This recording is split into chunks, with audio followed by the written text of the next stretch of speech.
Hey everyone, my name is Rotem Sivan, and today we're going to check out the top 10 jazz albums of all times. Now, for me, these albums are extremely meaningful and important because I just listen to them so much that they're just a part of how I view music.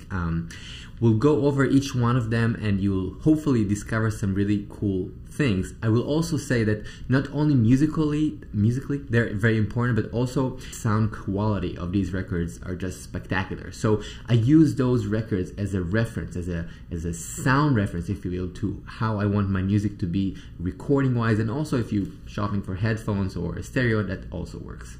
Number 10. So this is Shakti. Check this out. This is John Mclaughlin with Zakir Hussain. This band is amazing. I actually just saw their 50 years reunion. This is just insane. So Mclaughlin is well in his 80s, just playing amazingly. It's incredible. So this is the first rendition of this band. So check this out.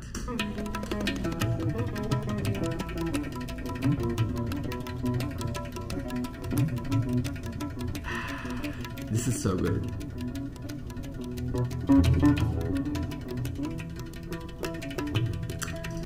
Look, I mean, Mclaughlin is just a beast on guitar. His rhythmic vocabulary is insane, and the fact that he fuses, right, these Western and Eastern concepts of guitar, time, rhythm, harmony, right? So he brings harmony to Indian music, and Zakir Hussain is one of the just world masters of music and intention, I would say.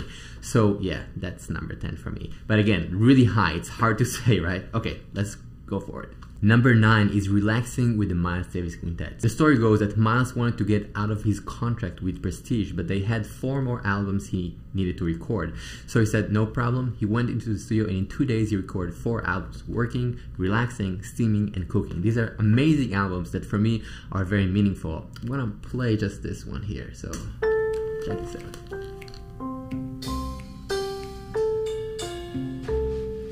The sound.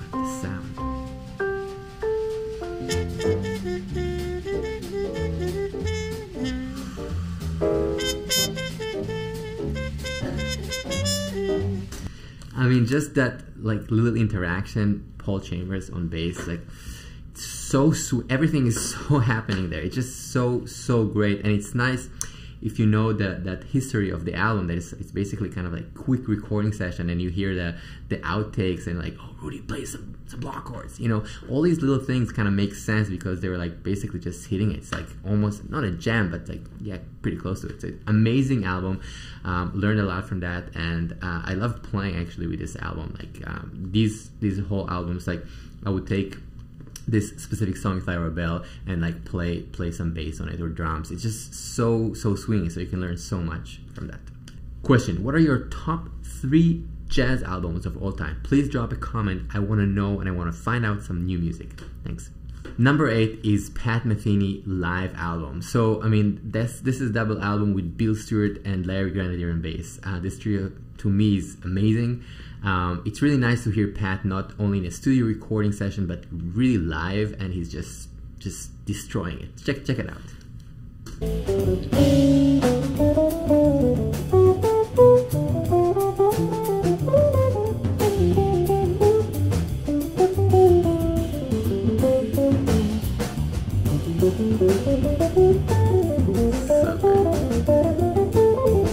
Just the fluency, the articulation. I mean, Pat Metheny, of course, amazing. But it's really nice. It's one of my favorites because it's a double album with a bunch of standards and original music.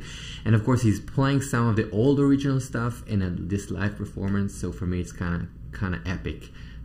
Question and answers on that album is incredible. Cool. Next. Ooh, I'm actually going to add 3 bonus albums at the end, so stick around. Oscar Peterson Trio. This is Night Train. This is one of the most important albums for me. There was a period that I decided that I'm just going to delete everything from my phone and whatever I use to listen to music through, and I just looped that. I actually went to sleep with that album for about 2 or 3 months, so I just listened to that in repeat completely. I'm quite in love with this album. I think the sound is amazing. I mean, Ray Brown, it's just, I mean, the whole trio is incredible. Check this out. Please smash the like button and subscribe.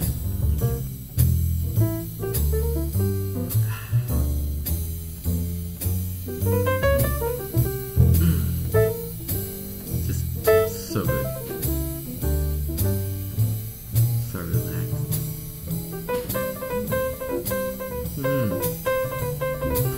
it's just, this is sort of like the meaning of jazz. This is the meaning of, this is swing, right? That easiness, that so happening. I mean, it's amazing. So you should check it out.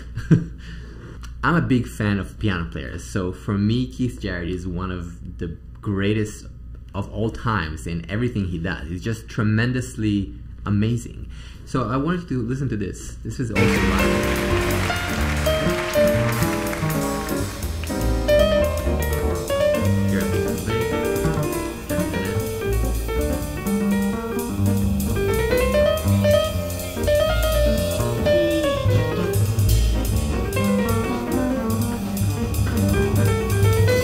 I mean, this is their take on Autumn Leaves. It's so good, it's painful. It's so beautiful and so intentional. I think this trio is one of the greatest trios of jazz and of music, probably.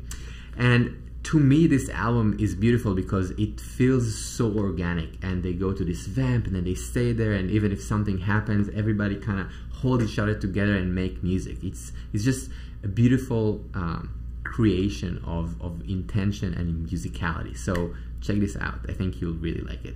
A little note, the 26-week guitar transformation with Rotem, that's me, was sold out this summer. It will be available very soon. Check it out, link here or in bio. Make sure you check it out soon because there aren't many spots available. I'll see you there. Ahmad Jamal trio at the Pershing, also incredible. Miles Davis was heavily influenced by Ahmad Jamal, so the whole space thing and the intention is incredible. Yeah, I guess I really like piano players, so a lot of these are piano players, I'm just kind of realizing. But we have some guitar players, don't worry. So check this out.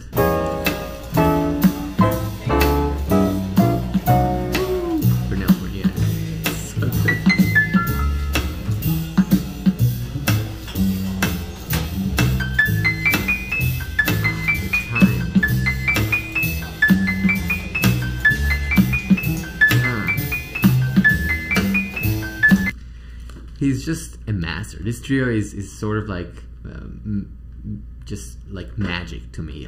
This is also this beautiful interaction between bass, drums, and piano, and the way he leaves space, the way he plays the melody and then kind of steps out and stops, literally stops, and then he plays with that idea of repetition. He'll play something again and again and then kind of stop.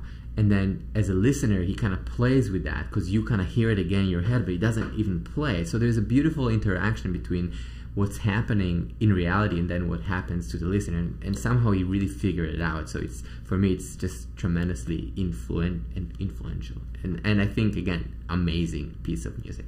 Number 4 is Soul Station. This is Hank Mobley's Soul Station, one of my favorite albums of all times. Probably I transcribed a lot of these solos, Hank Mobley, Wynton Kelly, a lot of stuff.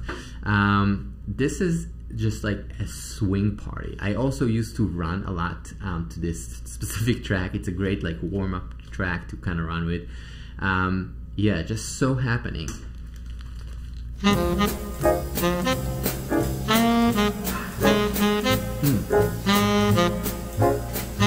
Just reminds me why music is so good.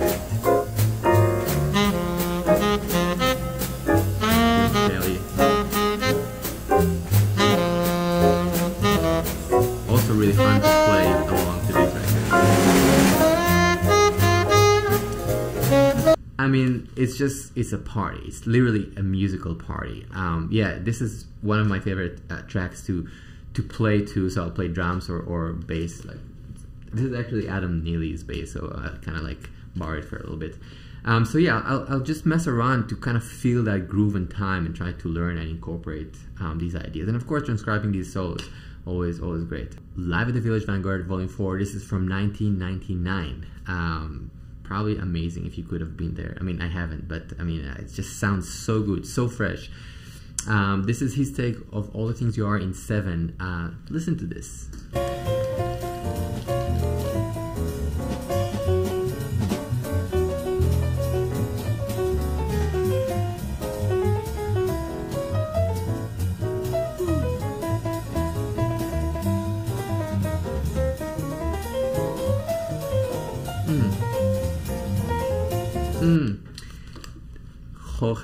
So Jorge Rossi on drums and Larry Grandier on bass. This is again live at the Village Vanguard. This is an incredible kind of like album to me, very influential. This is the sound of jazz, or modern jazz if you will, for me. And just the fact that they're so together, so intentional, so beautiful, so fluid, it's just incredible to me. I mean, it's one of my favorite albums. I transcribed his solo over I'll Be Seeing You, and a buddy of mine was kind of hanging with him, a great piano player, Yaniv Tobenhaus, and he was hanging with him just around that time that I was at New School, and for the final project I transcribed that solo, and he told Brad, it's like, my friend is transcribing your solo. And Brad was like, it's probably really not accurate. Not a transcription, like just the playing. He was talking about his playing, and I was like, wow, my God, it's hilarious. Because, I mean, it's just incredible. Oh, and James Farber mixed that album. I just love how it sounds, and I also hired James Farber to mix one of my records. It's just so amazing. Yeah. Next, number 2. Check this out.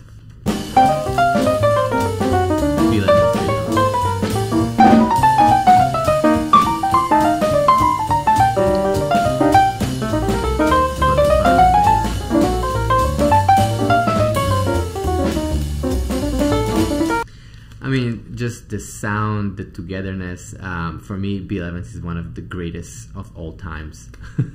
And I think he's also, you know, Keith Jarrett, Brad Mehldau, all these guys are owing a huge, you know, tribute in a way to his playing, because he pushed a lot of things forward in the trio setting. So this band, this record specifically, sounds so good. It's called Portraits in Jazz, and yeah, it's just so musical, and the interaction between the bass and the piano is spectacular.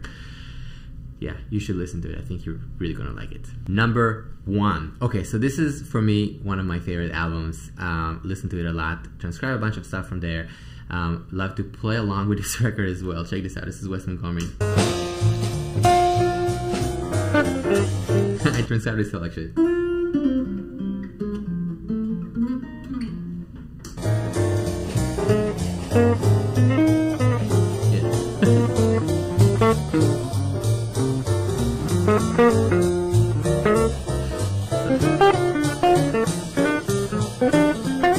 Just so swinging. Jimmy Tom, Winnie Kelly. Yeah, it's so happening. It's just the meaning of jazz. So yeah, I guess this is like the meaning of jazz guitar in a way for me. This interaction, this fluidity, harmonically, rhythmically, everything. He does everything that you can do on guitar and beyond. It's an amazing record, amazing song as well, just like the blues, but they're just going for it, you know, it's just incredible. Bonus number 1, this is Tigran Hamasyan, Mockroot. I love Tigran. I think he's incredible, sort of like the continuation of all these artists we talked about, and connecting this Armenian folklore with jazz and heavy metal and what have you. And this is an incredible album that influenced me a lot. Really, really like it, and just have a quick listen.